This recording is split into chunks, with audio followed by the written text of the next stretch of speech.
St James's Park bore witness to a Premier League classic on a chilly February afternoon.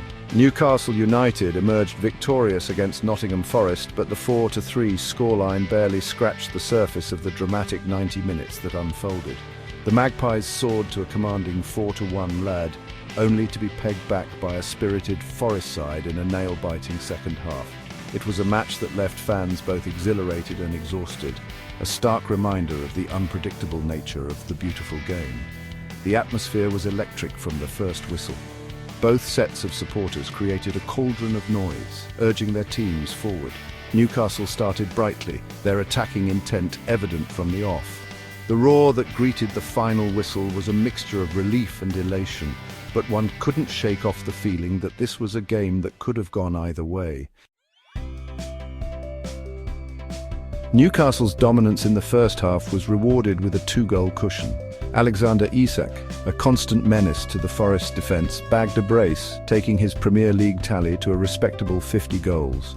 The young Lewis Miley, a testament to Newcastle's burgeoning academy, opened the scoring with a composed finish, further endearing himself to the Geordie faithful. At 4-1, the game seemed destined for a comfortable home win. However, football is a game of two halves. Nottingham Forest, to their credit, emerged from the tunnel with renewed purpose. They exposed frailties in the Newcastle defence, particularly from set pieces clawing their way back into the match. 2 quick-fire goals in the final quarter of the match set the stage for a tense finish. The final whistle was a welcome sound for the home side, who rode their luck in the dying embers of the game. The final whistle was greeted with a mixture of relief and frustration by Newcastle manager Eddie Howe.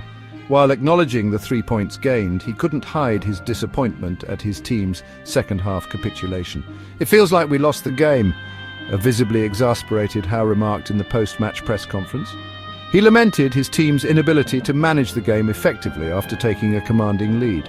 Howe's counterpart, Nuno Espirito Santo, cut a more optimistic figure despite the loss.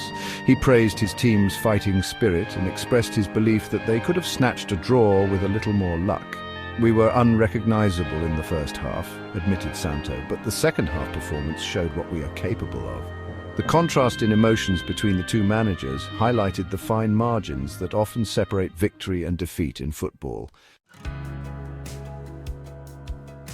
The match also saw the presence of Newcastle chairman Yasser Al-Rumayyan, a reminder of the changing landscape at St James's Park.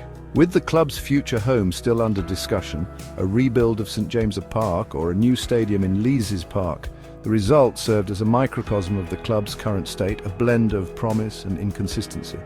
The performance of young Miley alongside the established brilliance of Isak offered a glimpse into a bright future. However, the defensive vulnerabilities on display will be a cause for concern for Howe as he seeks to build a team capable of challenging for top honours. This victory, as thrilling as it was, posed more questions than answers. As the dust settles on this rollercoaster ride of a match, one thing is certain: Newcastle United's journey under their new ownership promises to be anything but dull.